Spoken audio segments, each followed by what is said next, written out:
How's everybody doing today? Today I just wanted to go over a little video which will explain Excel formulas.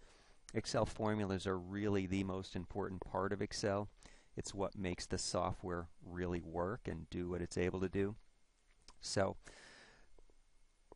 the worksheet I'm using is called Excel Examples 1, which is available to you in this link.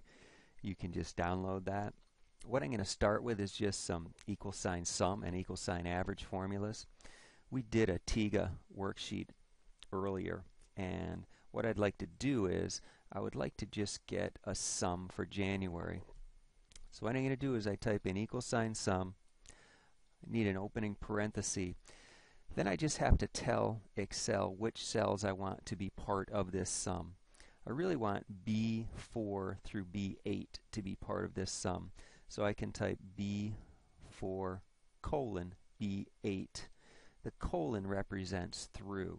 If I hit enter, what I get is I get a number which is the sum of cells B4 through B8. I can also do an equal sign average if I'd like an average. Equal sign average.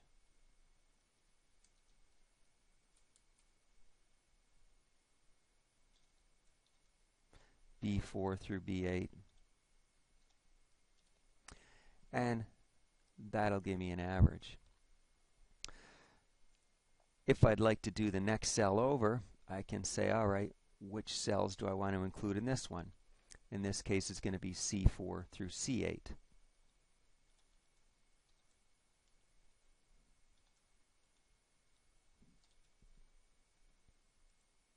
And I could do the same thing with my average. I wanted to show you just a couple other things that you can do. Excel gives you a lot of different ways that you can create formulas. I'm going to do March. I'm going to type equal sign sum. If you don't feel like typing in the actual cell addresses, once you get to this point, you can highlight the area you'd like to include. What that does for you is it kind of does the typing for you. You still have to include the ending parenthesis, but then you hit enter and you're all set. Another thing that you can do is you can start to use the copy command. If I have a cell formula here, equal sign sum D4 through D8, and I'd like to copy it over, what you want to look for is look for the little square box on the bottom right corner. If I get my cursor right on that box, it does change from a larger cross to a smaller one. If I click now and I drag over, it will copy that formula. I just copied one cell to one cell here, but you can copy one cell to multiple cells. So I click, I drag here, here, and here. Now I've copied this one formula to 3 different cells. The beauty of Excel is it will change the formula as you copy it. For example, in this cell, I had equal sign average B4 through B8, but as I copied it over, it changed the formula to C4 through C8 and D4 through D8. This is what we refer to as a relative cell address, meaning it will change relative to its position in the worksheet. If I wanted to do a total up here, I could say, all right, that's equal sign sum. In this case, I'm just going horizontally instead of vertically. So I decide to highlight, so that's B4 through E4. I add my parenthesis. I get a number. In this case, I'm just going to copy this down. So I copied it all the way down here. I'm going to do an equal sign average.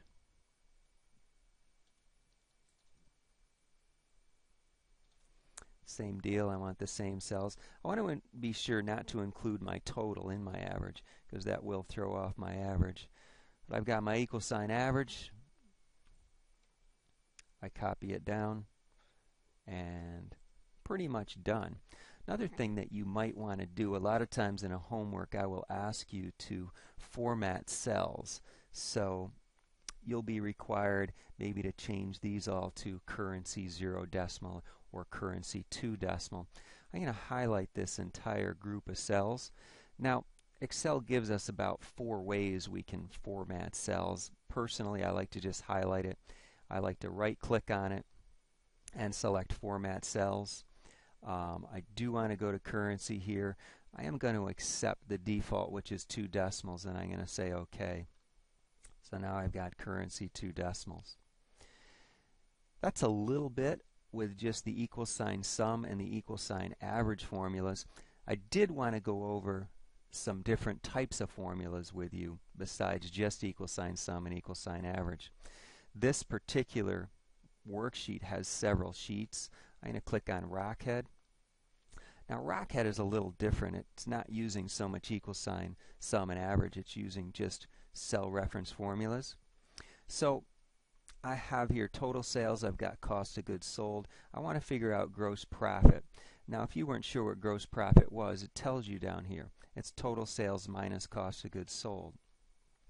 Whenever you want to do a formula like this, you look at, well, where's total sales? All right, that's in cell B4. Where's cost of goods sold? It's in cell B5. So if I go to this cell, I type equal sign B4 minus B5. What I've done is pretty much just substituted where these numbers were for the cell reference.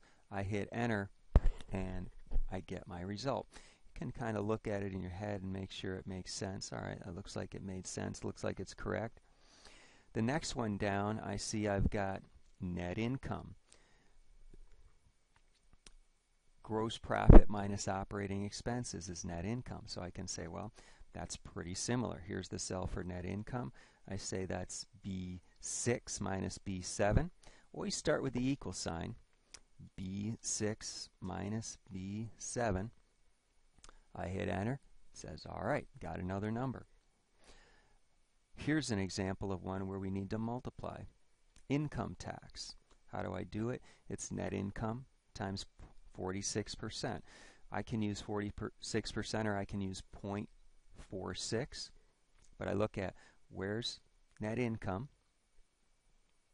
That's in cell B8 times 0.46. So again, equal sign B8 times 0.46. I get my number. There it is. I've got one more to do. After tax income is net income minus income tax. Again, that's a pretty simple one. Looks like it's B8 minus B9. So equal sign B8 minus B9. Hit enter, and I'm all done.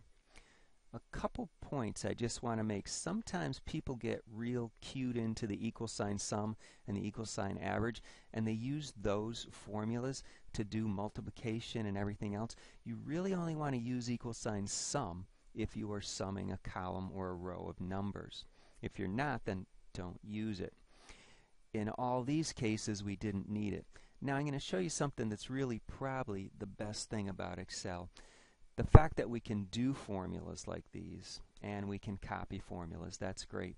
But what makes Excel so powerful is if you change any of your numbers, all your formulas automatically update.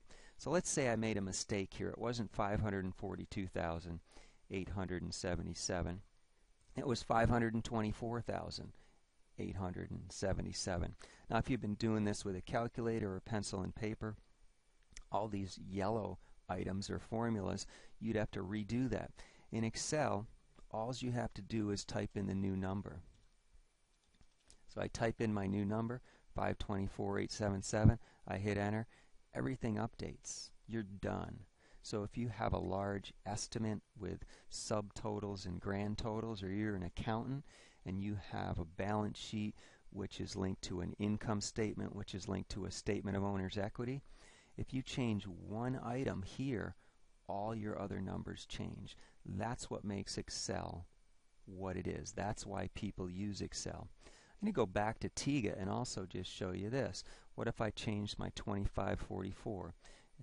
Maybe it was really supposed to be 2455. I hit enter. This changed, this changed, this changed, this changed. So just on this one change for a number, all these numbers changed. Anyhow, hopefully this was helpful to you. The homework that you have to do shouldn't be vastly different than what I've shown you here. So, good luck. We'll see you next time.